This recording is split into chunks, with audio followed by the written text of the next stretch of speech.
It is 24th of November.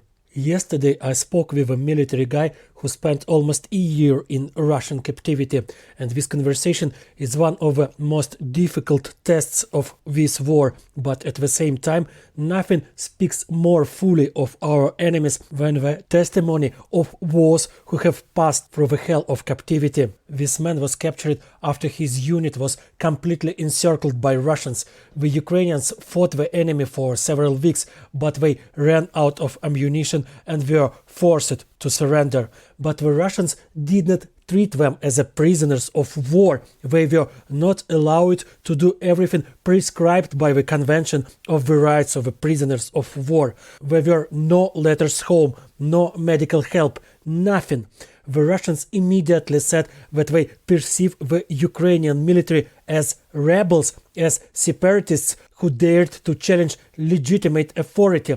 That is, they consider Ukraine their own, and they consider the Ukrainian military to be bandits who decided to take Ukraine from the Russians. The Red Cross found itself on the same side as the Russian authorities. They refused any help, only wrote reports that everyone was fine and there were no complaints.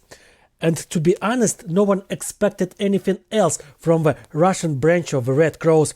These bastards have already distinguished themselves by participating in the abduction of children from the occupied territories. I will not be surprised if it turns out that they also took part in torture of prisoners, and prisoners face torture every day. My interlocutor returned from captivity with a broken knee. Already in Ukraine, he underwent surgery several times, but he still limps. Daily beatings, use of electric shocker, lack of any medical assistance, and hunger. Starvation is a favorite thing of Russians. The guy I talked to lost about half of his body weight in 10 months of captivity. He had a very dangerous stage of dystrophy. Several prisoners of war were forced by the Russians to confess to crimes they did not commit through constant beatings and humiliation.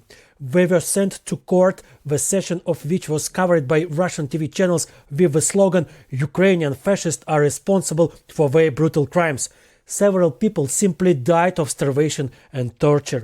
Those who survived and did not break under torture were sent to Russian prisons for ordinary criminals. 3 to 5 prisoners were sent to each prison, no more. The Russians are very afraid that the Ukrainians will revolt and therefore try to divide them. In prison to the constant beating and abuse by the administration, brutality is added by the detainees who were made to believe by propaganda that Ukrainians are not human beings. My comrade was recognized as a prisoner of war and included on the list for exchange thanks to a successful counter-offensive last year, after which many captured Russians ended up in the hands of Ukrainians. Moscow could release them only with the help of an exchange.